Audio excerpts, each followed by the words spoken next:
বাংলা সিনেমার দর্শকদের জন্য এসেছে দারুণ একটি সুখবর। দীর্ঘদিন ধরে আলোচনায় থাকা শাকিব খান অভিনীত বিগ বাজেটের সিনেমা সোলজার নিয়ে সামনে এসেছে নতুন আপডেট।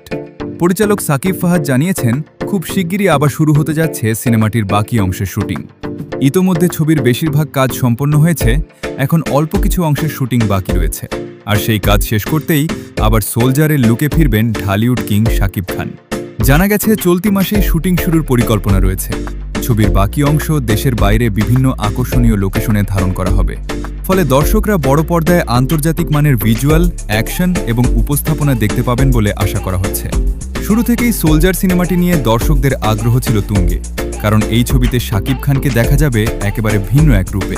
পোস্টার ও প্রথম দিকের প্রচারণায় তার যে লুক প্রকাশ নেয় তা ভাকাশ পেয়েছিল, তা ভক্তদের মধ্যে ব্যাপক আলোড়ন সৃষ্টি করেছিল।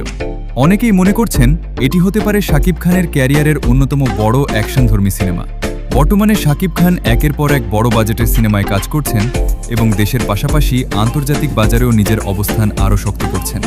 সেই ধারাবাহিকতায় সোলজার সিনেমাটিও হতে পারে তার জন্য আরেকটি বড় চমক। বিশেষ করে ছবির গল্প, অ্যাকশন সিকোয়েন্স এবং বিদেশে শুটিংয়ের খবর ইতোমধ্যেই দর্শকদের প্রত্যাশা অনেক বাড়িয়ে দিয়েছে। এখন দেখার বিষয়, কবে আনুষ্ঠানিকভাবে শুটিং শুরু হয় এবং কবে দর্শকদের সামনে আসে সোলজারের নতুন লুক, টিজার কিংবা ট্রেলার। তবে একটি বিষয় নিশ্চিত, শাকিব খানের ভক্তদের অপেক্ষার সময় খুব বেশি দীর্ঘ হচ্ছে না। তাহলে আপনারা কি সোলজার সিনেমার জন্য অপেক্ষা করছেন? শাকিব খানের নতুন লুক কেমন হতে পারে বলে মনে করেন? আপনার মতামত অবশ্যই কমেন্ট করে জানান।